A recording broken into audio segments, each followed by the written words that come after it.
Hey, it's me, Jazzy. Months ago, I actually checked every single mod for Baldur's Gate 3 up until patch 7. I did not check anything post it, because that's the whole point. We're making a snapshot of how the modding community used to be before the advent of the modding tools. However, the script is very long, so I'm taking my time editing it all out. We've already checked all the races, appearance, classes, and Bunga Banana's f***ing weird mods, as well as spells and equipment mods. Now, this isn't going to be a mod review channel long term, just to be clear, but do like and subscribe if you like the cut of my jib. Let's get to it.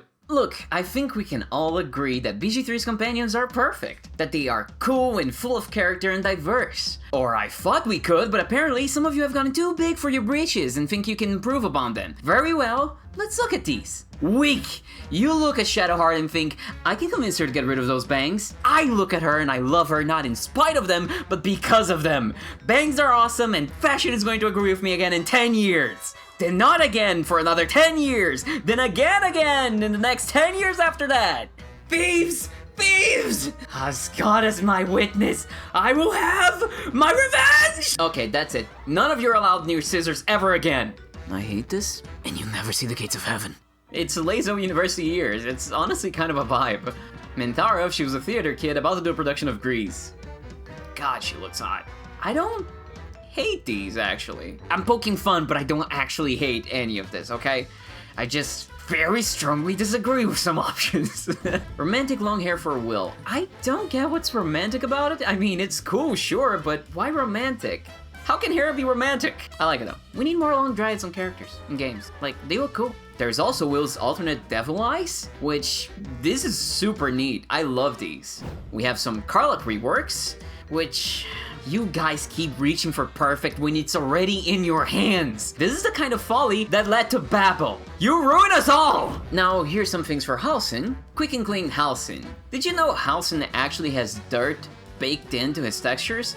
Yeah. I mean, it makes sense, he's a magical forest hippie, that is, a druid. Here we have a mod that can change that about him if you want him to be slightly clean when you guys get freaky. Though honestly, I can't tell the difference. And also, we have some fangs for him, to give him more of that feral look. They are kind of hard to notice generally because, you know, they're inside his mouth. But when he talks, you can't see him at points, so I really like it. I think it's really cool. It's a creative thing that I didn't think about. And to me, these are the best companion mods. Not ones that change them, but like add little details to them. For Shadowheart, we also have a little cool mod that removes her Char headpiece, if you do not like it. Though you also have to get these other mod to remove the Char headpiece crease, which is baked into her character model, so. Still talking about companion mods, we have a whole slew of mods that just gender bend all of Baldur's Gate. To begin with, we have Chadheart, then Mintaro, which sounds so much like a Mortal Kombat character, I guess because Kintaro's like one letter away from it.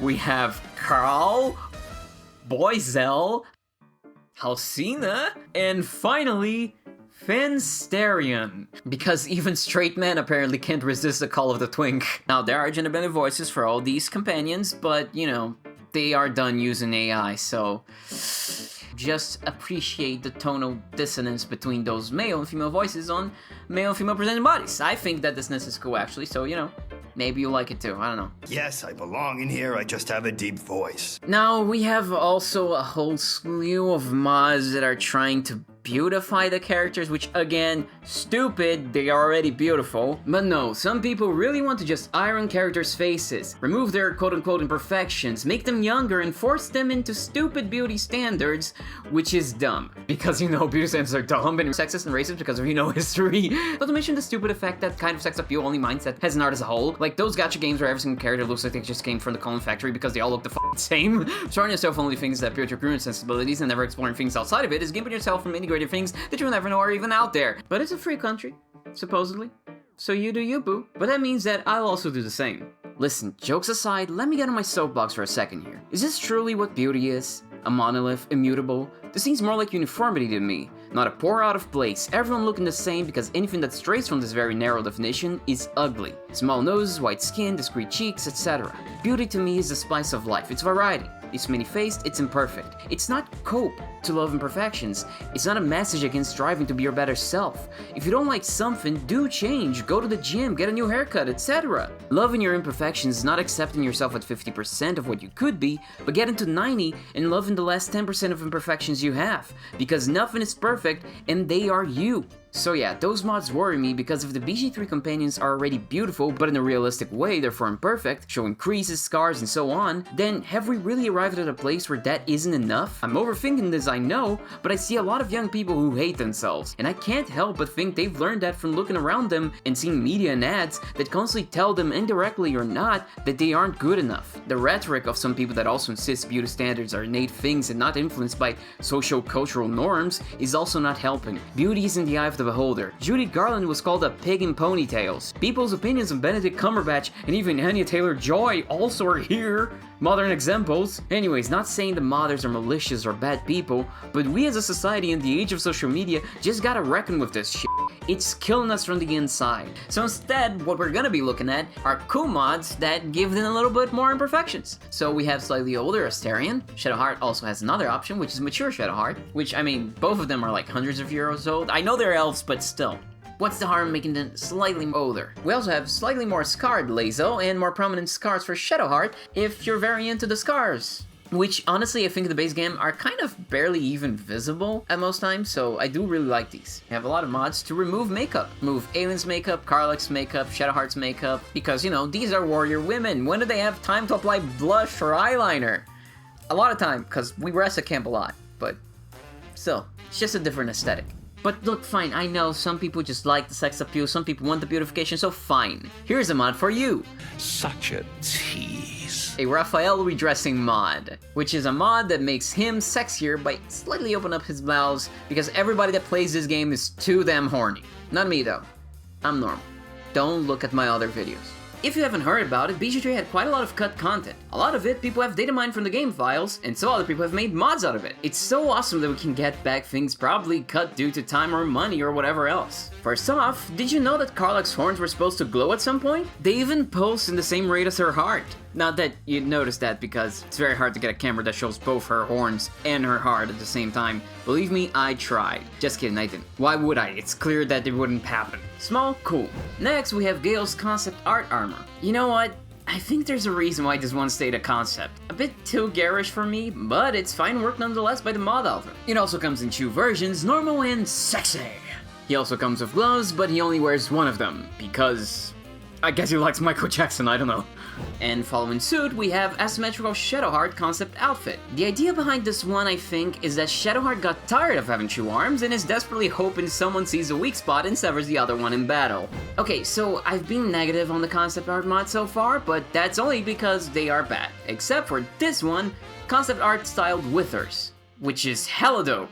The old man definitely feels like he's missing some spice currently, and this design fixes that, without adding too much. Or maybe this is just my Egyptian aesthetic bias showing. F***ing love that shit.